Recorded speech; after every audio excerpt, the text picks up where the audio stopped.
let's chat a little bit about teams who are looking for a win. And of course, we got to start with a couple teams actually that we just referenced. Houston Dash, they're on the road. They're going to go up against Kansas City Current. This one kicking off on Friday at 8 p.m. Eastern. Oh, Lisa. Oh, yeah. Oh, Lisa. This. There's what you know what? We were just coming off of this segment where it's like, gosh, we got top contending teams, upper half table clubs going head to head. The margins are fine. And there's a little bit of similar energy, I think, when you've got bottom table teams going against each other. I think we got number 10 versus number 11 in this one with the Current versus the Dash. Can either of these two teams get back in the win column against each other? What do you think? Yeah, I mean, this is the first time we're going to see Kansas City Current and Houston playing in the regular season against each other. But we have seen them in the Challenge Cup because they're in that central region against each other. And this is the game that Kansas City got their first win of the entire year against Houston. And this came just hours after Kansas City parted ways with former head coach Matt Potter, and Caroline Schwablum stepped into the role. And that's when they got their first win. Now, excuse me.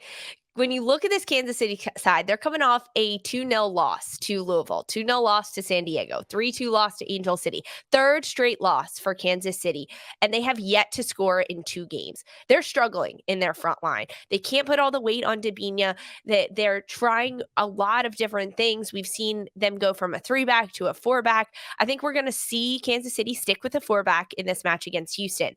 But in the last game for the Current against Louisville, we got to see 10 minutes from Kristen Hamilton. 10 wonderful minutes from Hammy. I think we see more from Kristen Hamilton, perhaps not a full 90, but a 45, something closer to a half a game. And I think that'll help Kansas City in their attacking end, whether she's coming on at halftime, giving them a boost. She starts the game, but only plays 45.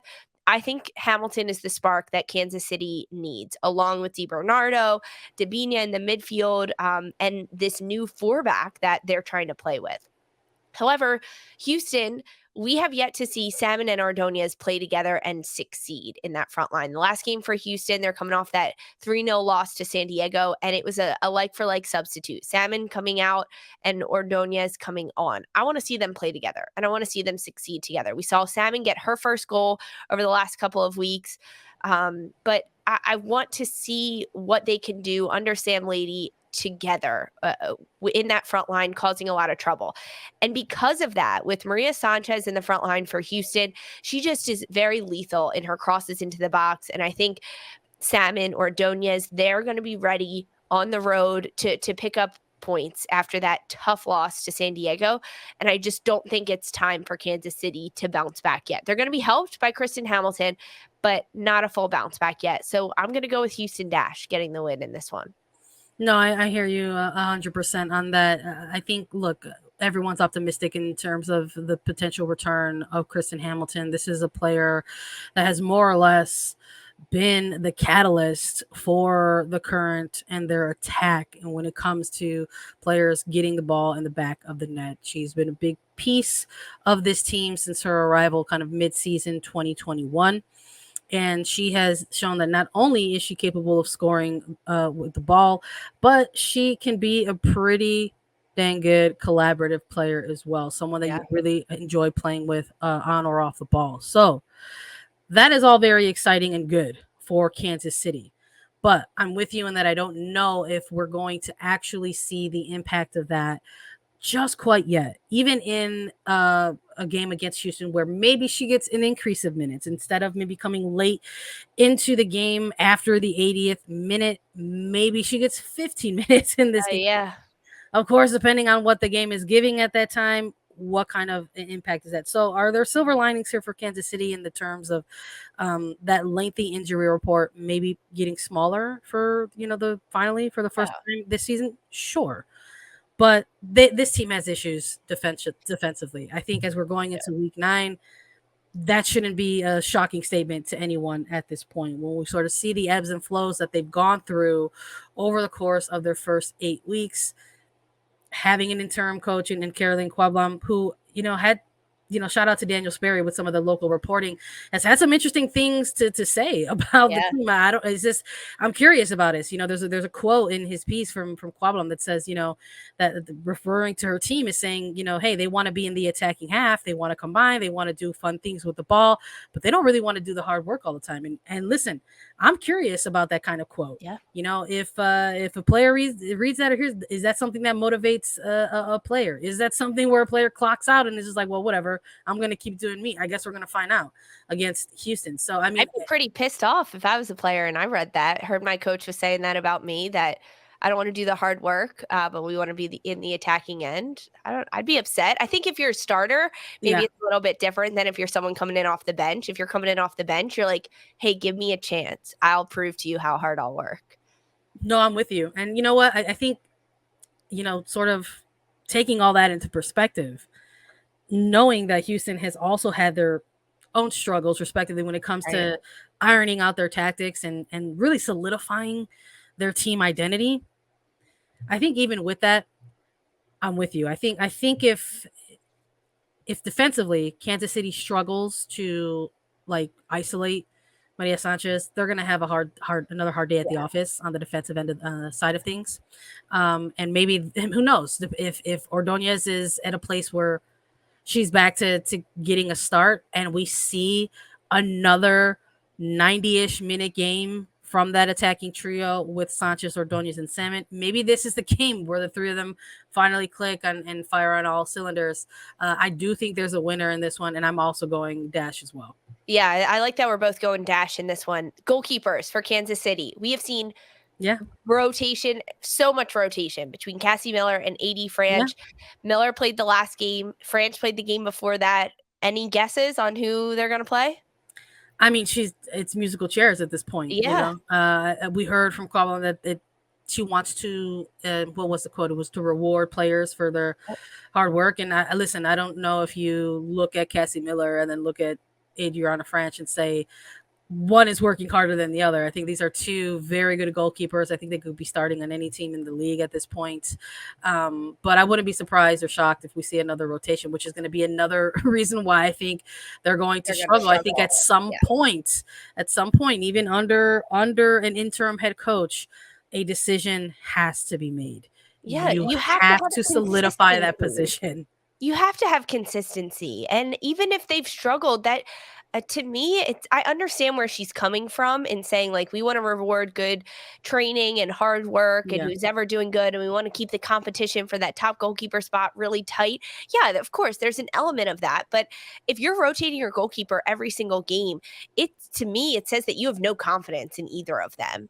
That despite letting up 2 goals or conceding an own goal, whatever it may be, that you don't have the confidence in them to come back the next game, and that you're starting over from a clean slate during the training practices. And as a goalkeeper, that's really hard because you think, okay, I have 5 goals against this year. I have 8 goals against this year. That's counting against me every time, and I'm going up against this teammate. I think they've got to find some consistency in that. Yeah, no, I think we're both fully in agreement. On that, I think it's contributed to some of their woes in the back, and then I think that's a good point you make. That's the other side of that coin, right? While on one side you're saying, hey, we've got 2 great goalkeepers, we want to reward hard work and great performances in training. The other side of that coin is this is difficult to, the uncertainty is a problem maybe moving forward. So and Kansas City switching their back line, right? It's not like the entire formation of the team changed and you're just changing your goalkeeper. No, they changed everything. The entire formation has changed from a 3-back to a 4-back, and you're switching your goalkeeper. No wonder they're struggling. But I don't think they're going to be able to come out of it this week. It's going to take a little bit longer. We're both going Dash in this one for sure. Let's talk about Chicago Red Stars, another team that's looking for a win, but they're going up against Orlando Pride, a team that's on a bit of a streak right now. This one's kicking off on Saturday at 8 p.m. Eastern, and you just have to call it like you literally see it at this point, unless the Red Stars figure something out. I don't know if you and I have actual soccer reasons to pick for them. So I'm going Pride in this one. Let's just start it off this way. Yeah, same. Chicago's at home, but they are haven't scored in 2 games, 3 losses in a row, 5 games where they haven't picked up uh, more than 1 point. They're struggling. Chicago is on the struggle bus, and Orlando is 4 games unbeaten. That's amazing. They're coming off a big 2-1 win. They snapped Washington Spirit's undefeated run throughout this regular season and throughout the entirety of the year. Orlando's on a high right now. They're on the road, traveling to Chicago. They're going to keep that momentum up. I've been really, really impressed with Emily Madrill in the back line for Yep. Orlando Pride. I think this rookie has come and stepped in and just done a tremendous job leading this Orlando side through ups and downs and player rotation and people coming back from injury. We saw the return of Marta last week, getting Love it. her first goal in an extraordinarily long time, a set piece opportunity to give Orlando their first goal against Washington. I think Messiah Bright is also starting to find a little bit Love more it. consistency because she's getting a lot of minutes. It's more just in this game between Orlando and Chicago, we're both going to Orlando with the win. Mhm. I want to see what Orlando can build upon. Can they look like a very consistent team from the first whistle to the last whistle? Can they limit their mistakes on the ball? Can they limit their defensive mistakes? Be really organized and really compact. Have a game plan and stick to it no matter what happens, no matter what the Red Stars throw at you. That's what I think will be a very big win for Orlando after this game. No, I'm with you 100%. You want to see the consistency of it all now, right? So Yep. they've picked up some results along the way. They're on a little bit of an undefeated streak. Thought they were kind of unlucky to not have a walk away with all 3 points against Gotham. That game that they had against them a few weeks ago now at this point, 0-0 draw. But you could see that it's the pieces are there, the ideas are there, the team is executing those things. I mean, I'm with you on Emily Madrill as well. I look, it's important to have a good spine in this league, and I think there's the early signs that there's a pretty good one in Orlando. Madrill, Villacorta, Marta, Bright. I think that's a lovely way to get the ball up the pitch, and I would love to see more of it from Orlando. And with all of Chicago's struggles in the middle third, there's probably going to be a lot of opportunities for them to continue to build that up moving forward, even if they are on the road against the Red Stars in a facility that's not always kind to either the home side or the opposition, right? The wind that cuts in on the stadium, if you're on the south goal, the sun that hits the keeper in the eye. So it'll be interesting to see. I think on the Red Stars side of things, I mean, I preface this with saying what more can we say at this point about this team, but I think maybe you're just trying to find those fundamentals at this point, which is a curious thing, I think, to say about a Red Stars team that's kind of split down the middle between players who have had a lot of experience with this team and a lot of rookie and first year players or second year players kind of establishing themselves. So I'm curious to see what they're gonna line up with on this day and how they're gonna try to contain some of this really special stuff that Orlando's starting to build up. Do you think that with Chicago and how they line up, it'll be more player rotation or formation shifts? Well, anything that you think we're going to see from them at all? No.